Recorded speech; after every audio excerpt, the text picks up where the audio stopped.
Marta Flores, soy coordinadora de Extensión Universitaria y Difusión Cultural de la UAM Xochimilco, para presentarles,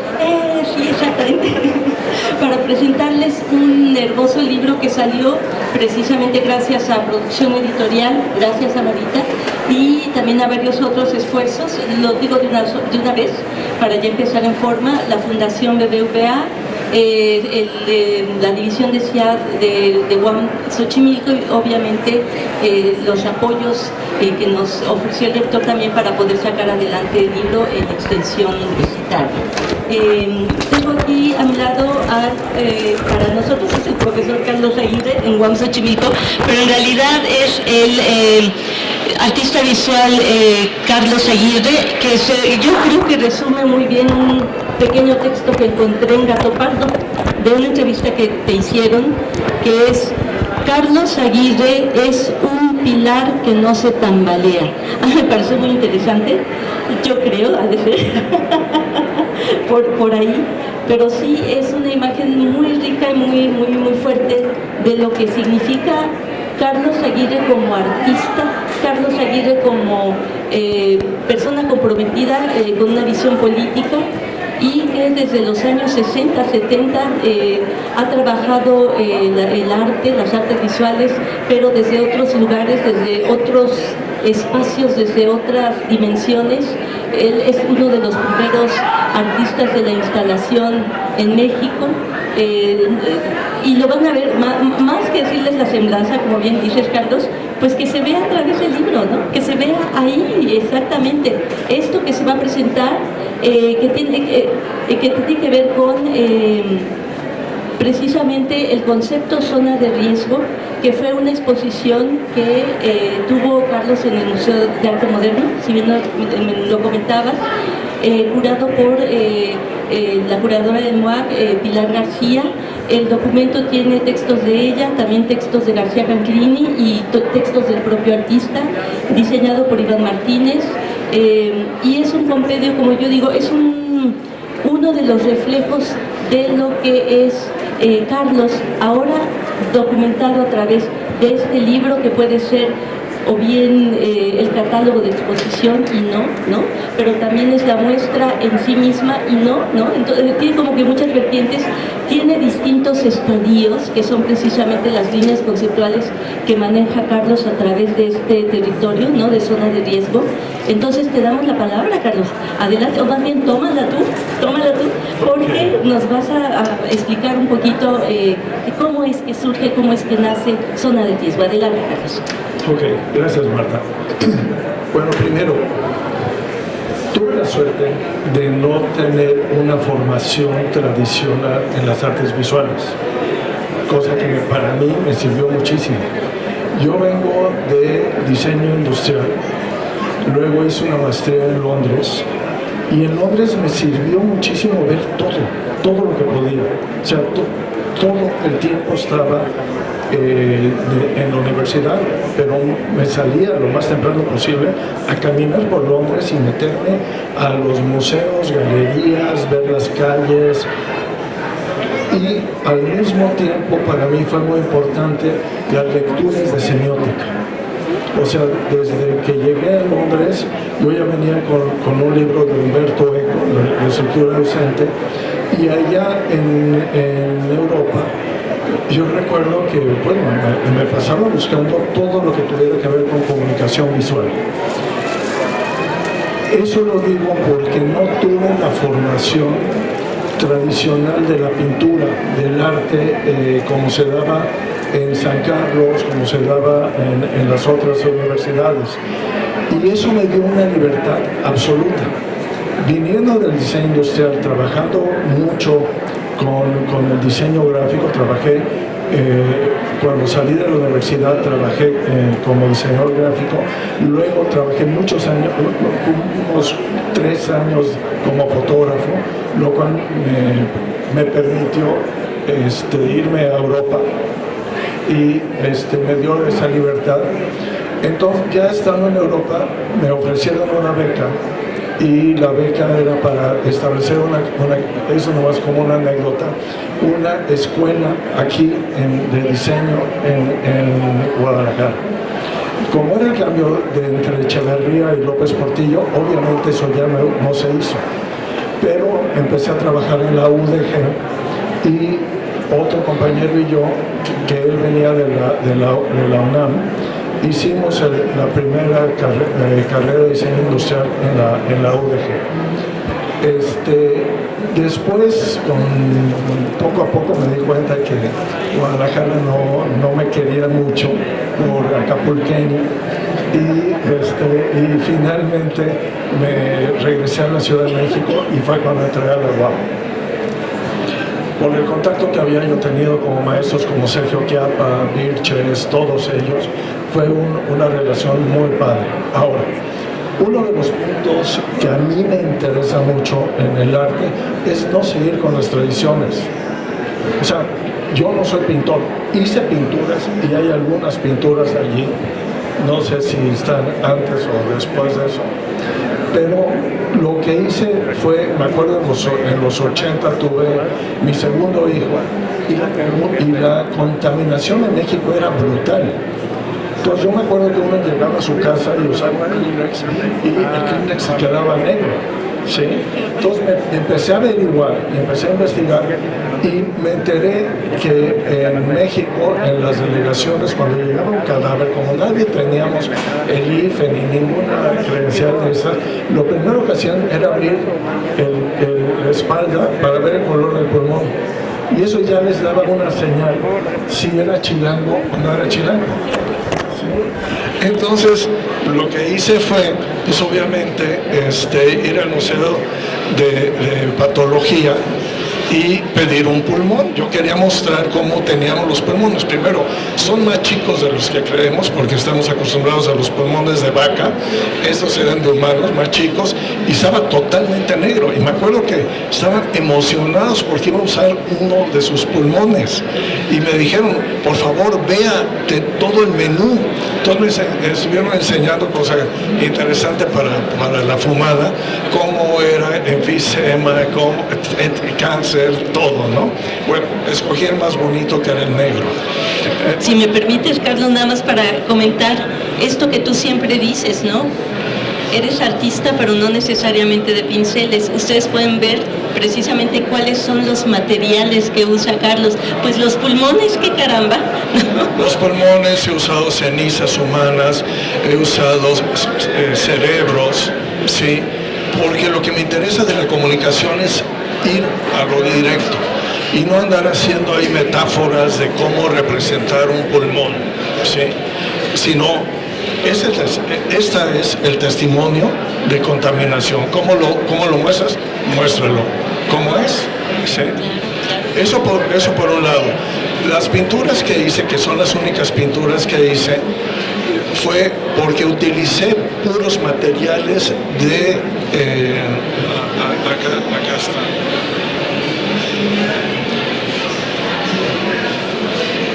Son puros materiales que estoy utilizando chapopote, estoy usando partículas suspendidas, todos los materiales de contaminación que en la mañana en un balcón uno podía barrer, y era todo ese material, y si lo analizabas tenía plomo, y con esos hice cuadros, que para mí era importante porque era, pues, lo único que usaba yo era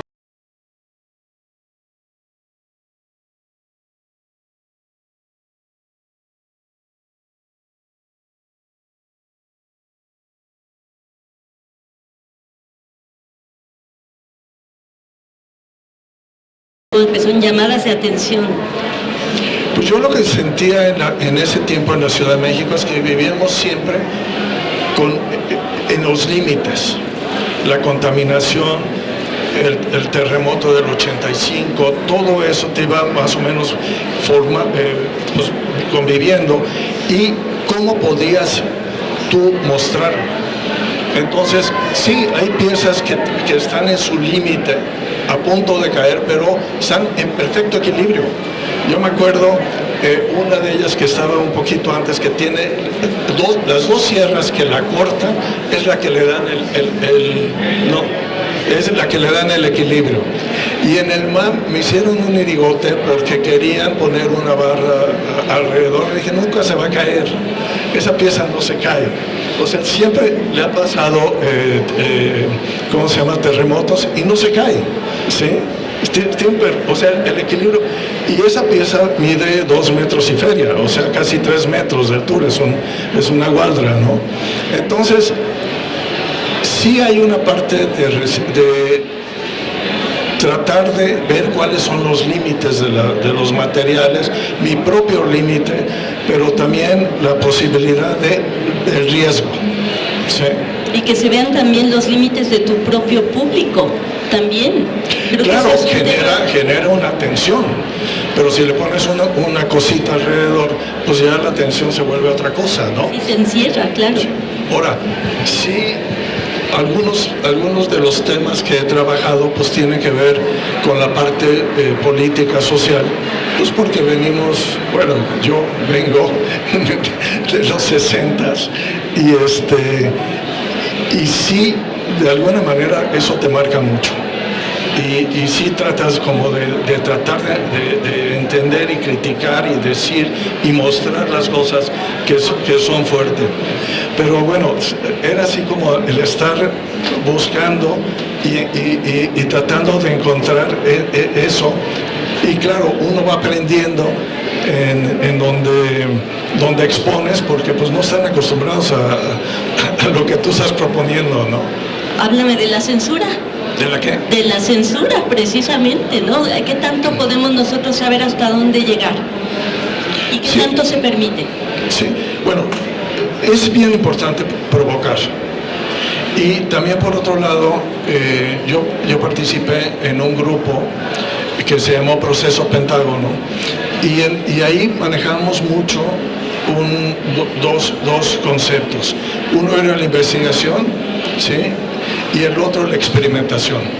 Entonces, sí es importante esa experimentación, o sea, el riesgo, el no quedarte con la cosa de que quién sabe. Esta pieza se llama, me acuerdo que, el peruano, ¿cómo se llama? Sí, pero como el autor,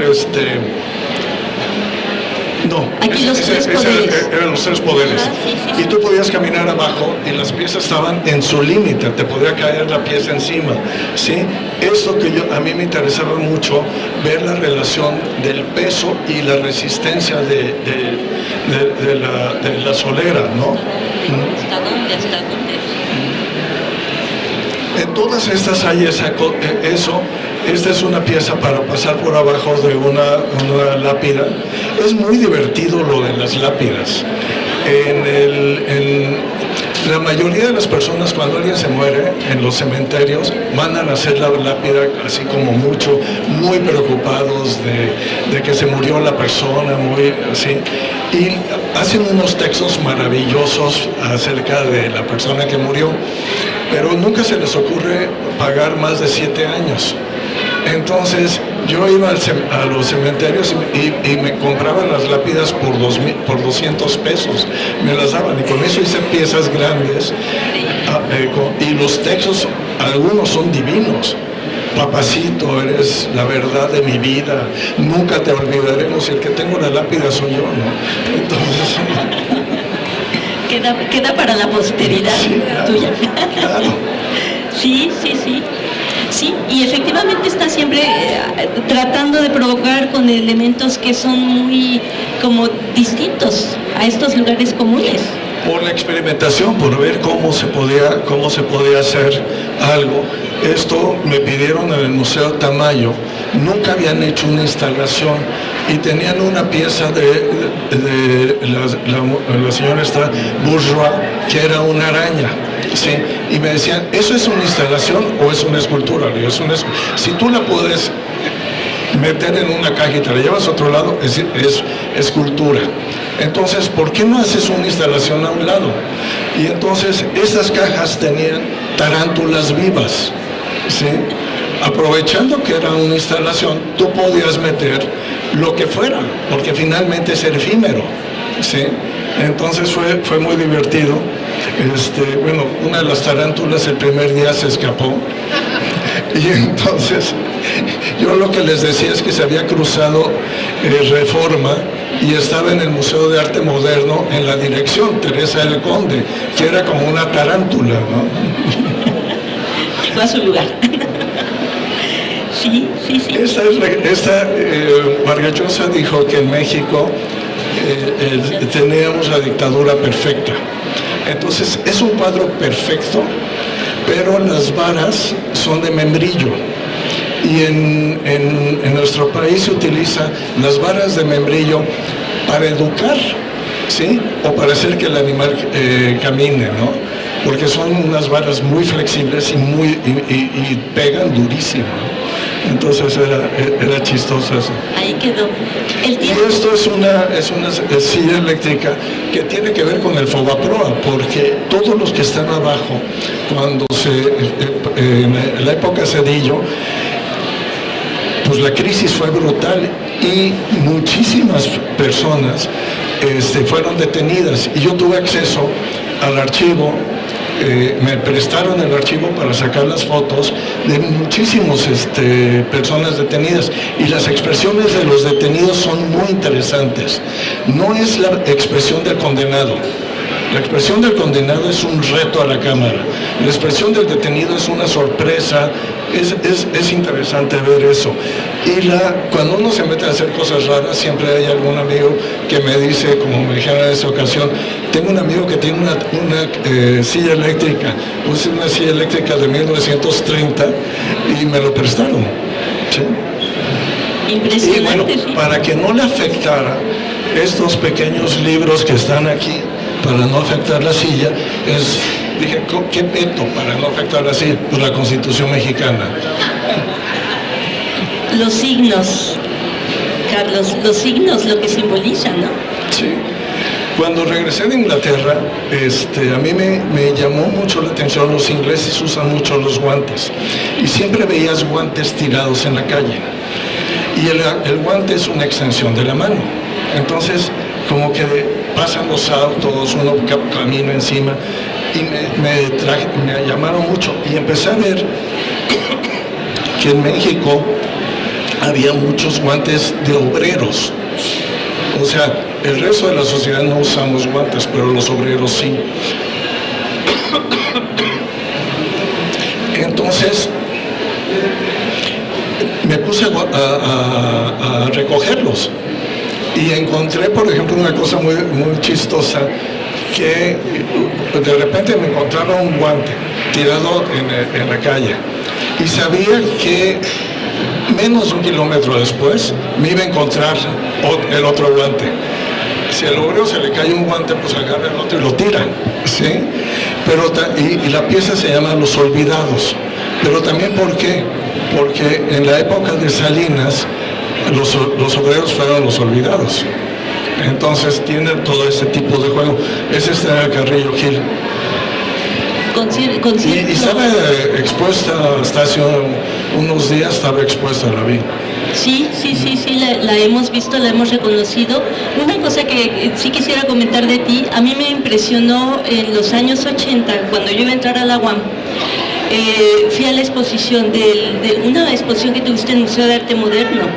Y me acuerdo, hay un pequeño capítulo o estadio a la mitad de Zona de Riesgo que habla de estos antecedentes, cuando estabas trabajando con mucho cuidado las litografías o las serigrafías. La historia con elementos de la Villa, Revolución Mexicana. Zapata. A Sí, mí me pero impresionó. ahorita, deja nomás comentarte esa porque es muy curiosa. Con este concepto de la muerte, que si tenemos o no tenemos, yo empecé a preguntarle a diferentes amigos que si podíamos llegar a un acuerdo. Si tú te mueres, me regales tus cenizas y yo me comprometo a hacer una obra de arte con tus cenizas, ¿sí? Y claro que me decían que sí.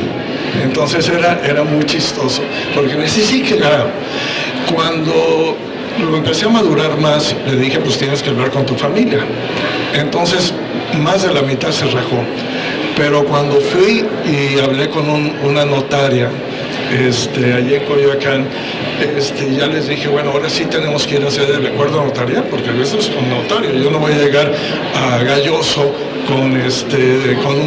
diciendo vengo por el cadáver porque lo voy a hacer a obra de arte, no me van a mandar por un tubo. Entonces todo el mundo se les sacó, excepto 3, que por suerte no se han muerto. Pero, vamos a preguntar. Bueno, tiene fecha.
Palabras que están asociadas a la detención, ¿sí? Es una caja de luz. Lo que pasa es que la caja de luz utilicé en el neón para configurar a la persona. ¿Cómo escoges los materiales? Según lo que necesito, claro, lo que quiero hacer. Y hay una... esas son dos piezas muy padres. Una, porque eso tiene todo un sistema mecánico en donde lo que está aquí abajo, son libros de leyes. Entonces el espectador echaba a andar el aparato y los libros de leyes iban subiendo hasta una cierta altura, se caían y golpeaban a la persona, ¿sí? Curioso. Y esto yo me encontré en una estancia en París, me encontré un catálogo que se llamaba Prima di Leonardo. Y era un catálogo enorme de todos los artistas que habían trabajado antes que Leonardo, haciendo toda esa serie de dibujos, diseños, etcétera, y que eran unas cosas maravillosas. Tenían autos, tenían submarinos, tenían presas, tenían una serie de cosas, y la pregunta es, ¿por qué no los hicieron? Por un problema gravísimo: el material. El material que tenía Italia en ese tiempo era pino, y el pino es un material que no es acero, no es rígido, ¿no? Entonces, con el ingeniero que hacía algunos proyectos, quisimos hacer lo mismo. Esta es la Galería del Sur, ¿sí? Y entonces lo hicimos igual, nada más que con ese sistema para que tú le dieras la vuelta y tú pudieras subir los libros hasta que se le cortaban unas piezas al engrane para que cayera. ¿Y qué pasó? Pues que nomás duró el día de inauguración. El otro día ya no daba vueltas. Bueno, son los riesgos del riesgo. Sí, no, pero y el de arriba es un trabajo muy canijo. Ahí me empecé a meter mucho más contextos. Es una exalumna me contó, después de que ya había salido, me contó que estuvo en la prisión por una tontería, pero que estaban en una fiesta, estaban 4 sentadas en un barandal, una se cayó, se mató y la mamá denunció a las otras 3 como que la habían tirado. Entonces estuvo como 1 año y medio presa en el reclusorio de mujeres, y lo que hice fue grabar todo lo que me contó. Y me acuerdo yo que se fue y yo me caí así con una siesta agotado, y entonces empecé a hacer todo, a escribir todas las frases que me parecían importantes, que te daban un poco la idea de lo que ella había pasado ahí. Carlos, la documentación, el proceso de capturar la idea, precisamente esto, ¿no? La entrevista, la búsqueda, el archivo, todos esos mundos. Sí, y luego la selección de cómo jerarquizas algunas frases sobre otras, ¿no? Esa es una pieza que hice en una exposición que se hizo entre México y Guatemala, entre el Chopo y el Museo de Arte Contemporáneo de Guatemala. Entonces lo que hice fue, aquí está el mapa de la frontera entre México y Guatemala, y las palas viejas, lo que representa era el uso de la pala por el campesino, tanto para sembrar como para desenterrar o enterrar a sus cadáveres. Entonces, en ese momento, por lo que yo recuerdo que leía, tanto al sur de México como al norte de Guatemala, ese era un problema muy grave.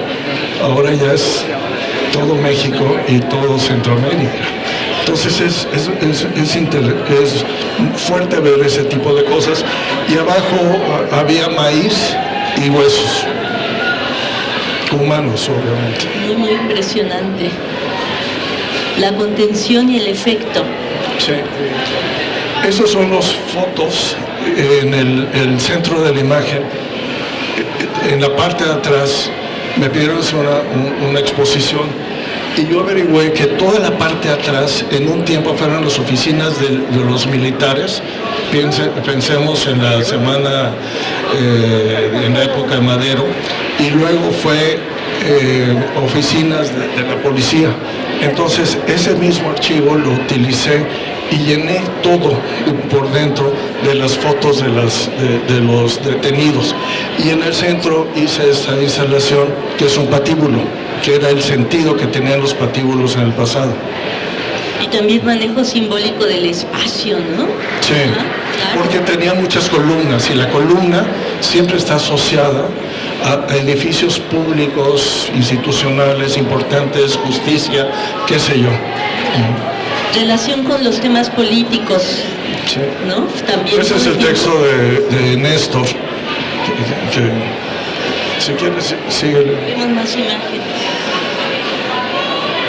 Mira, las palabras. Los gringos siempre hablan de ellos y de nosotros, pero rojo y azul. Empecé a seguir, a meterme más. Eso es lo que tú me decías. Ese es mi primer cuadro, un homenaje a Trotsky. Antes de irme a estudiar fuera, viví a contraesquina de la casa de Trotsky. Entonces me llamaba muchísimo la atención el personaje. Y en Londres encontré un libro y me puse a estudiar y estudiar. Y cuando hice ese primer cuadro dije, ah, chingado, de aquí soy. Pasaron unos añitos, Carlos, pasaron unos añitos y sigue siendo muy contemporánea la imagen, ¿eh? Sigue siendo... Ah, pues gracias. El anterior estuvo en la Bienal de París y bueno, para entender México, regresando, acapulqueño, padres extranjeros, estudié en la Ibero, estudié en Londres, yo decía, puta, no sé nada, o sea, hay que entender. Dije, ¿cómo puedo entender sobre México? Me metí a leer muchísimo sobre la Revolución Mexicana.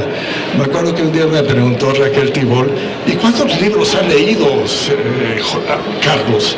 Y le dije, como ese 1,5 metros de libros. Y en el catálogo puso, después de leer 1,5 metros de libros de historia. Sí, le gustó la imagen, fue divertido.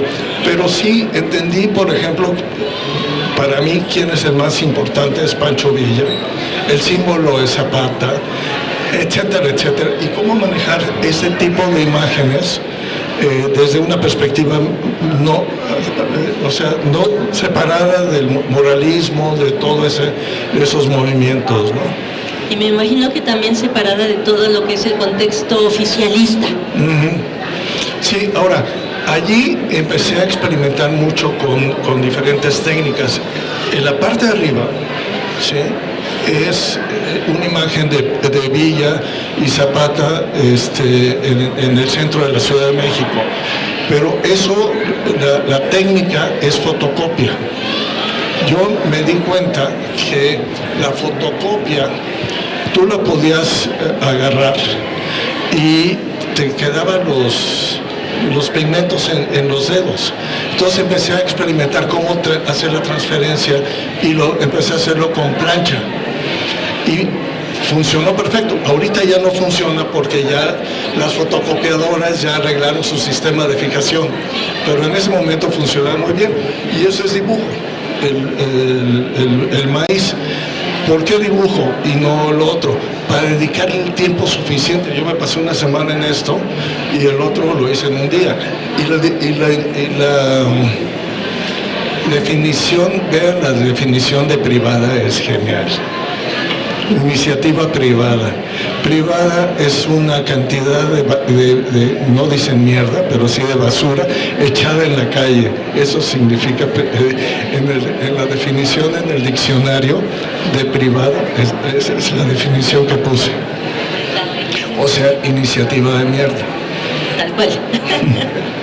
Carlos. Sí, mira, ahí están esos detalles, eso que sí impactó mucho. Te digo, yo ahí me quedé sorprendida y dije, ay, que creo que sí quiero ir a estudiar a la UAM, porque ahí estaba Carlos. No, mira, por ejemplo, en los periódicos, en La Lagunilla podías conseguir, hay otra pieza más, creo que más adelante, en donde es Pancho Villa, no, es otra más. Ese es un documento por delante y por atrás, está de canto con la pared, bueno, no importa. Pero lo que era interesante en esa pieza de Villa es que la foto, ese es un ahorcado, pero lo que está detenido de arriba como ahorcado es el dibujo.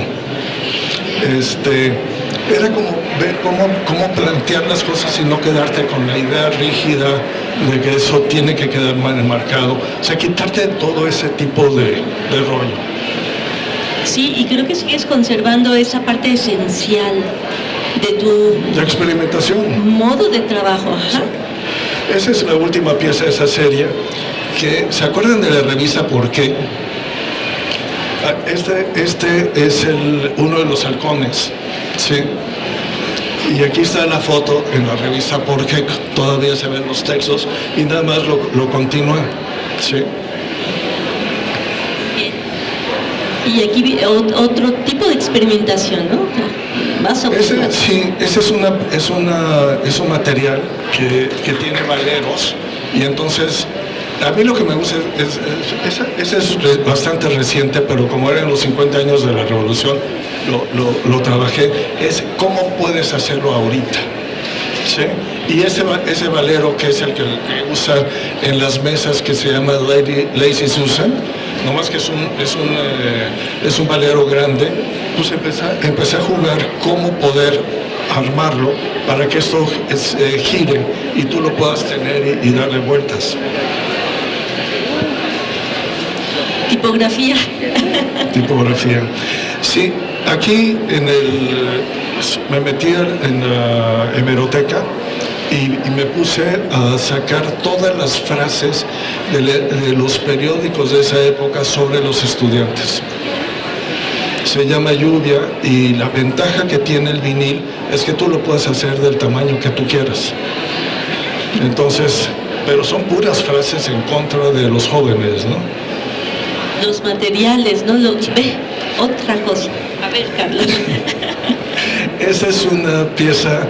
Finalmente Teresa Alconde accedió a hacer una exposición de instalaciones. Y estaba basado en un libro de Elías Canetti que se llamaba Masa y Poder, cuando los nazis llegaron a la Universidad de Berlín, agarraron todos los libros y los quemaron afuera. Entonces, mis colegas, que no digo nombres, lo que hicieron fue quemar libros para hacerlo literal, ¿sí? Y estos eran los extintores que pertenecieron a Franz Mayer, con los que cuidaba Franz Mayer la colección en su casa. Entonces los vi en el museo y me los prestaron para la exposición. Entonces, en un lado tiene cerebro, ¿sí? Y ¿cómo se llama?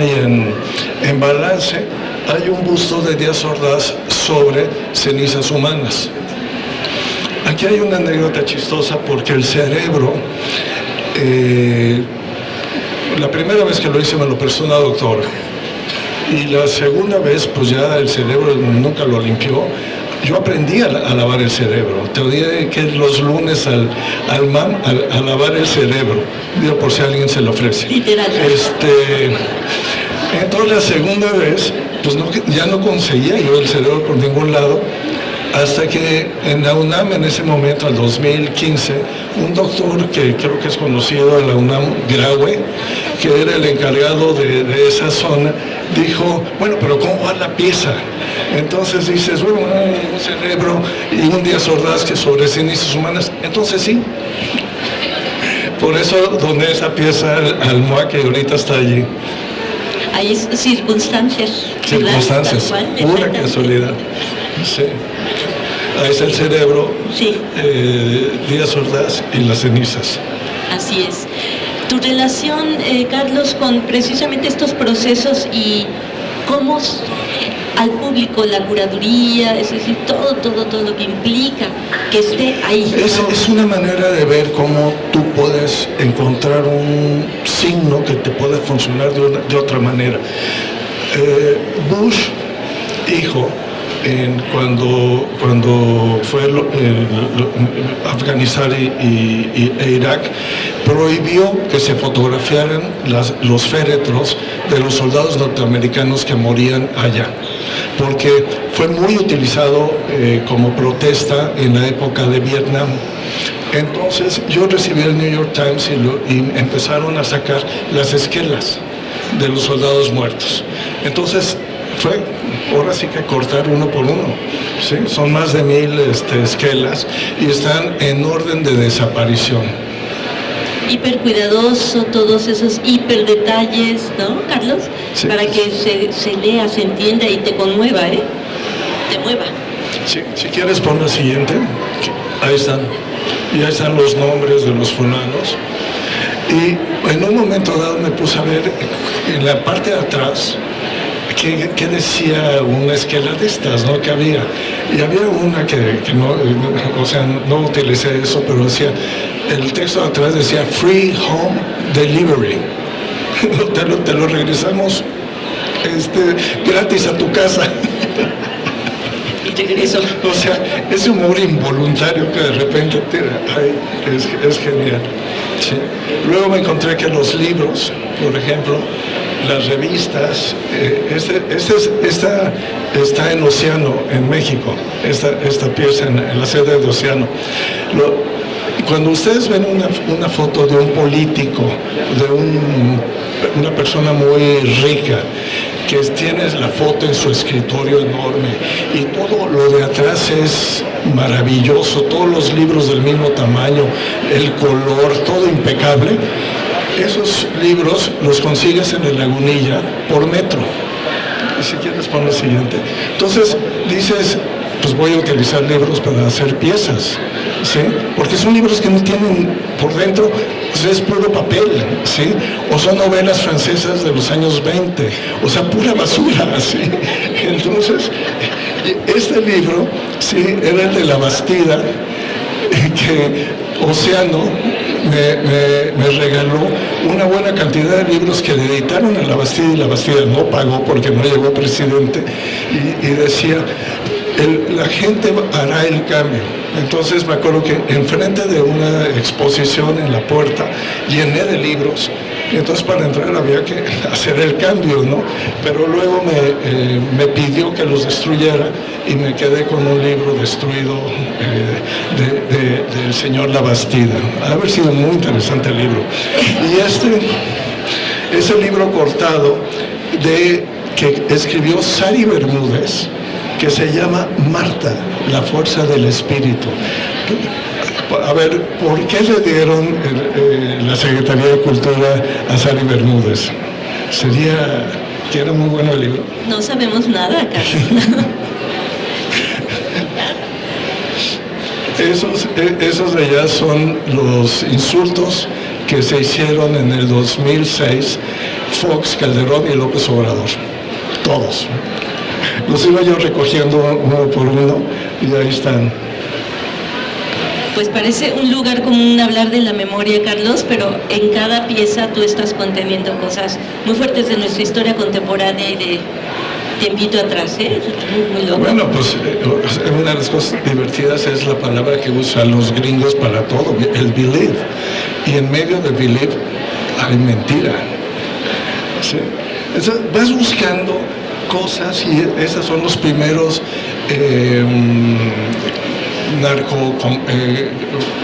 frases que empezaron a circular. Si quieres, síguele. Entonces, no sé, por ejemplo, esto es una frase que los Estados Unidos, cada vez que, por ejemplo, saben que a los jóvenes reclutas en Estados Unidos para aprender a pilotear, el sistema es muy parecido a los juegos que ellos manejan, para que sea más fácil para poder ellos pilotear.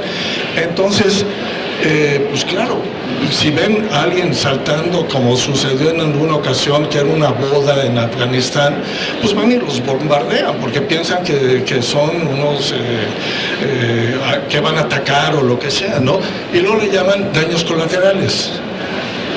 Pero si lo lees en rojo, que lo que se puede leer es Murder of Civilians, ¿sí? Entonces, jugar con eso, sí, esos son pues algo que yo quise contar sobre cómo estaba yo viviendo en ese momento, utilizando puros titulares, ¿sí?, del New York Times. Mi ex es norteamericana, entonces recibía el Newsweek y el New York Times y el Time. Entonces de ahí saqué muchísimo material durante toda la etapa de Bush.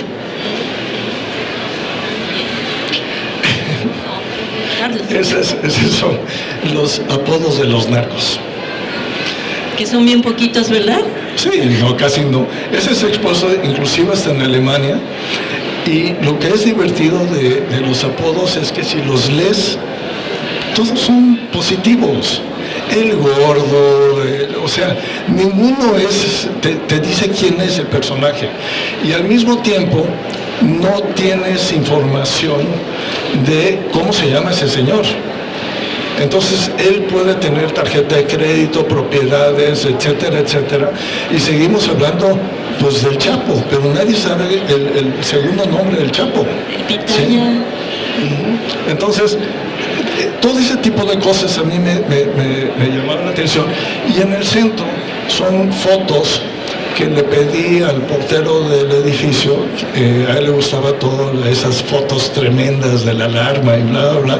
Y esos están puestos de tal manera que, pues sí, te da el contraste entre el apodo, que es el gordo, el chayo, el caca, el más loco, etcétera, y lo que son esos personajes, ¿no? Que de eso nuestra maravillosa prensa no mencionaba. Carlos, tenemos un poquito tiempo, no, pero esto es importante que lo digas. Adelante.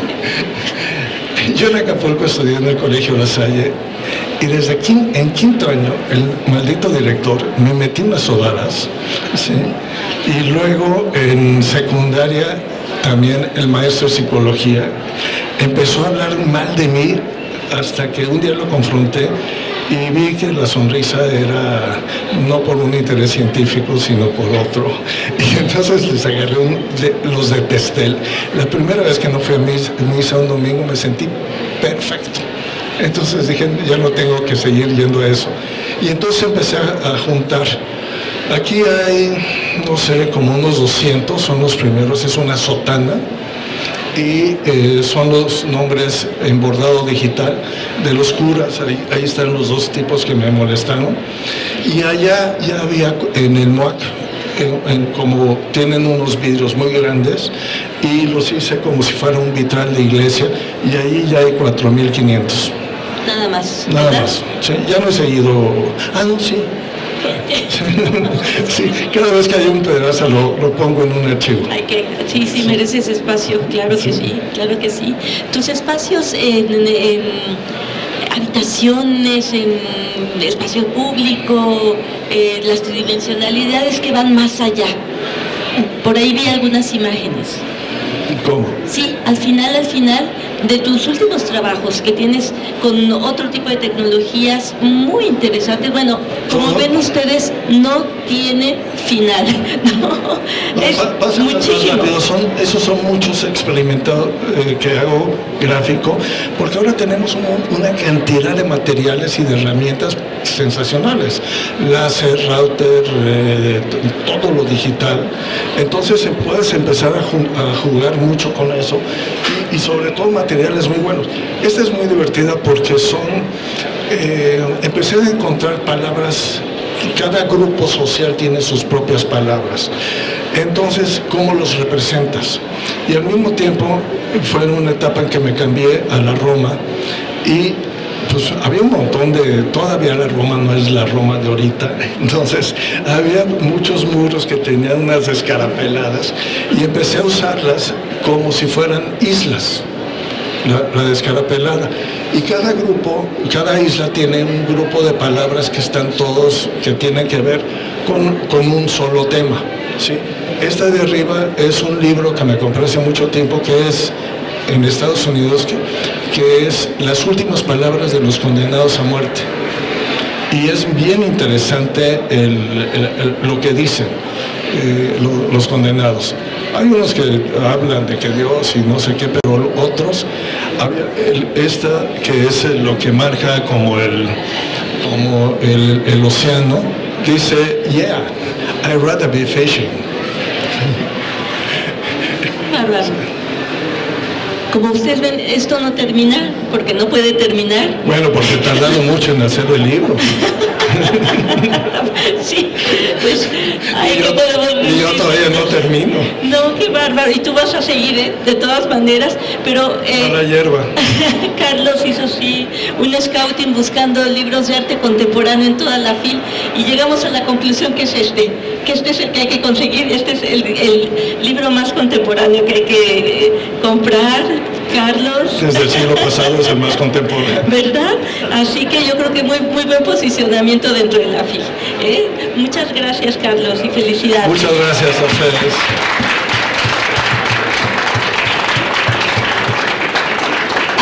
Adelante, si alguien quiere hacer algún comentario, alguna observación. Dices, Carlos, que es el primer libro que tienes como tal, ¿no? Desde ese formato, por decirlo de alguna manera. Siempre pensaba que había algo más interesante adelante antes de hacer un libro y nunca paraba.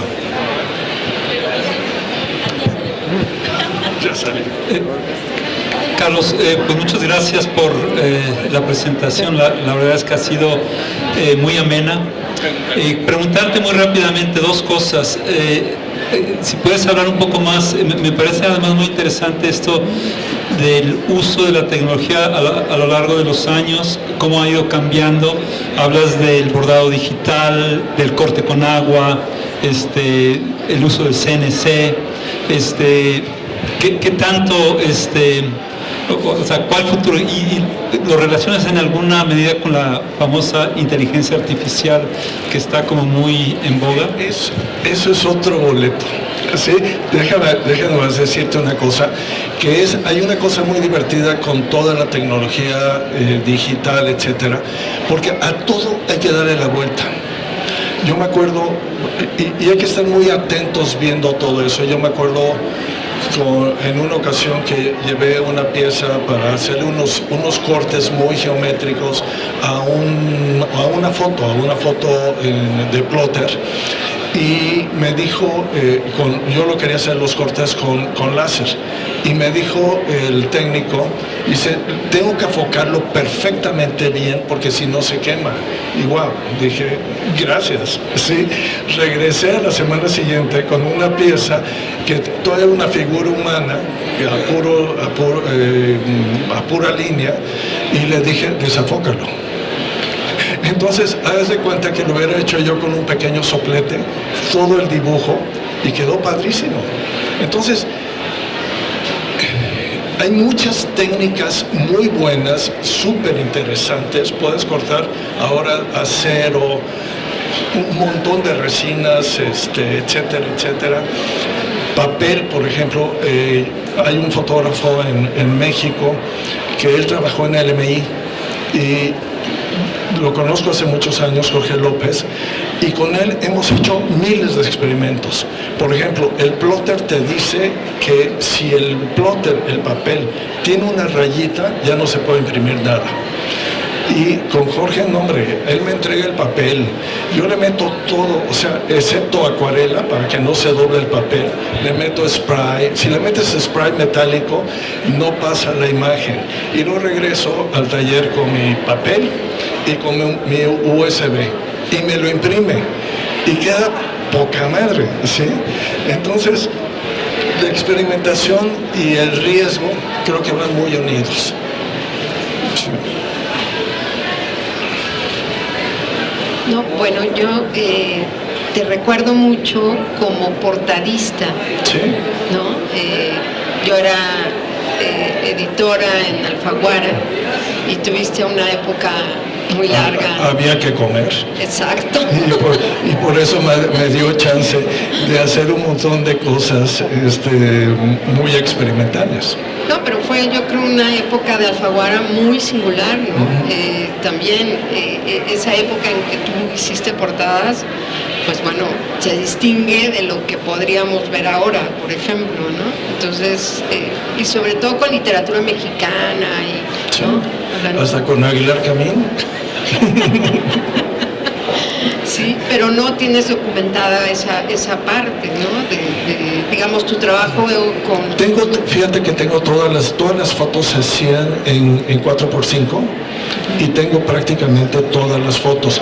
Los cromalines no, porque eran demasiado, y los libros que me daban, casi siempre me dieron un ejemplar, porque hice para Océano, Alfaguara y Alianza Editorial. Entonces eran, ¿se puede decir una grosería? Eran muchísimos. Se tradujo. Entonces, eso sí los doné a una biblioteca, igual que los de la Revolución Mexicana y todo eso, porque, o sea, no puedes cargar con todo. Pero sí fue una etapa muy padre. Y tuve que diseñar el sistema para hacer la portada, porque eran 15 portadas al mes, o el promedio. Pero era clases en la UAM y era mi trabajo de arte. Entonces tuve que diseñar, no podía ponerme a dibujar algo, entonces empecé a trabajar con objetos y con la foto. Sí, pero fue una etapa muy padre. Cuando entró lo digital, sí, así como que sentí que más vale que me fuera, porque eso era otra cosa, todo eso se convirtió en otra cosa, y lo de la inteligencia artificial es un método muy interesante, pero yo sí les digo a mis alumnos que tengan mucho cuidado, sobre todo con un problema que tenemos muy fuerte, la idea de que hay que tener un estilo. O sea, tú con la inteligencia artificial podrías pedirle que hicieran una portada a mi estilo en ese tiempo. Y yo creo que eso, ahorita lo que les digo a los alumnos es que tenemos que tener muchos estilos, porque de esa manera, de todos modos, lo creativo lo tienes, pero el estilo te puede hacer tropezar, precisamente porque es lo que hacen, por ejemplo, con la voz de los artistas. Ese tipo de cosas es muy arriesgado. No sé si hay tiempo todavía. Sí, bueno, Carlos, tu obra es muy, muy diversa, ¿no? Trabajas con materiales diferentes, temáticas distintas, soportes. Sin embargo, a lo largo de toda tu trayectoria se puede identificar algunos elementos comunes. No siempre hay mucho humor, hay una crítica social muy aguda, irreverencia, desobediencia, ¿no? Mucha provocación. Y esto porque no coincide con la típica idea de la estética como el estudio de lo bello o algo así. Entonces, ¿tú cómo entiendes la estética o cómo definirías la estética detrás de tu obra? Hijo, mano, sí tengo una idea muy fuerte de la estética, pero yo creo que el concepto es más importante que hacer una estética. En el último momento hice piezas que son muy estéticas, pero por el COVID, como estábamos encerrados, no podías andar metiéndote, fotografiando mucho en la calle, etcétera, etcétera. Entonces mi compañera tiene una casa en San Miguel Allende, yo me iba allá, nos íbamos una semana al mes, me salía yo al campo y pues encontré unas plantas rarísimas, tenían espinas, cosas así, digo, yo como acapulqueño nunca las había visto.